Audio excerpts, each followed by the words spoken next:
I was gonna say it's dead hands, but he's very much still alive. Nah, he ain't dying. He's not dying. He ain't going nowhere. Exactly. Mala nunca muere. Here is the think tank, and normally we bring up ideas of things that we want to see come to fruition, but this is something I want to see come to fruition. I want to see, which is an oxymoron, strong Democrats. Can we see this happen? And basically, we need strong Democrats to step up.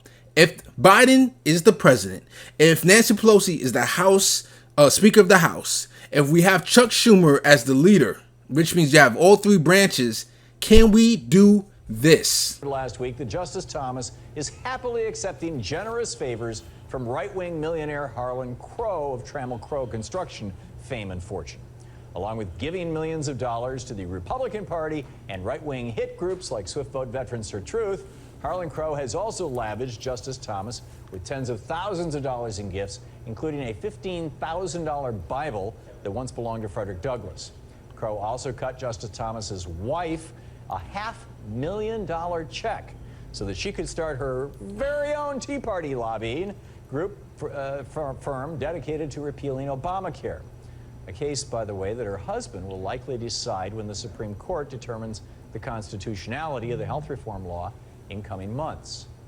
So we can now add this misdeed to the laundry list of bad behavior by Justice Thomas, from unethical fundraising to not disclosing his wife's right-wing income to obvious conflicts of interest on the bench, all of which are clear violations of the Federal Code of Conduct for judges. The only problem is the justices on the Supreme Court have exempted themselves, and themselves alone, from that code of conduct. Presidents can and have been impeached. Members of Congress can and have been expelled for bad behavior. And the Constitution of the United States says, quote, the judges shall hold their office during good behavior. Behavior, by the way, capitalized, end quote. So isn't it time for we the people to enforce the Constitution and have the Supreme Court as answerable for bad behavior as are the President and Congress? Shouldn't we encourage Congress to begin proceedings for impeachment of Justice Clarence Thomas? Here to offer. Can the Democrats impeach a Supreme Court justice? Sure. They can. They won't. Yeah. Yeah. 100% agreement. That they won't? Felipe, you think they won't? Oh, no. God, no. Okay. It's a good idea. Yeah. I mean, listen. Good idea. It's a good chess move, which means the Democrats won't do it because they're not good at the political chess. Yeah. They're not good at winning. Yeah. They're good at losing. So that means that they're just not going to do anything. I mean, they're good at chess when it comes to progressives. Yeah. So let's look at the flip side real quick. We saw how Mitch McConnell, Scalia died, and it was time for Obama to put the third. It would have been his third appointee. And Mitch McConnell just kept, not filibustering is not the right word, but he just kept delaying. And we know if it's November 2nd and God forbid RGB passes, knock on wood, I mean, the day before, Mitch McConnell would get somebody in there, Tom Cotton or somebody, we saw the list recently, Ted Cruz would get it. It's crazy how strong the Republicans can be when they want something. But here is something glaring. We could get the public support because of what Mitch McConnell did to Obama. We could easily get public support for getting Clarence Thompson out of there. Or we could threaten putting his wife or him in jail and make him resign. Yeah, I mean, it's just ridiculous. I've been... What's the opposite of fan? I can't stand Clarence Thomas and a lot of the conservatives, but Clarence Thomas specifically, because of all these conflicts of interest and the fact that the Supreme Court exempt themselves from all the rules that the lower courts have to abide by is just ridiculous. Like they don't have to, or they decide how much they could release in their annual statements or whatever about their travel and their investments, how much they want to or not release at all. They could even decide when and where people could protest outside the building when, the other courts, they, try to enforce some kind of, freedom of speech or whatever. But when it comes to the Supreme Court, it's basically like they're gods or something, and it's ridiculous. Yeah, I also don't know that there's I don't know that there's any like actual proceedings, like anything written in the Constitution about how to proceed with an impeachment of a Supreme Court justice. Obviously, it does say in there that they should have to abide by good behavior, but outside of that, I'm not really sure what what the legal avenue even is there. Yeah, I totally agree. Back onto that though, go ahead, Felipe. That would just leave it up to the House Oversight Committee to lead and set their own impeachment rules. They can decide it takes 51 votes to get rid of Clarence Thomas, and it takes XYZ rules to get there. You need no hearings. They could decide all of those rules. It's not written in the Constitution, but it's in the powers of the Congressional Oversight Committee. I don't know if any Supreme Court justice ever gone through this, but lower court justices, they have gone through this and they have been expelled or whatever. So they could follow something similar easily. Yeah, absolutely. The thing is, the problem that we have is Republicans know that people are uninformed when it comes to the Constitution and when it comes to politics. So they get away with murder. There was a clear violation of the Constitution, and you would talk to Republicans that they were like, oh no, no president, no judge has ever been appointed during a presidential race. And they took over a year to do that. So they drive that message and people will like believe it. One thing with Clarence Thomas that is like extra appalling, like, is all the work that his wife does, like the mention in the video.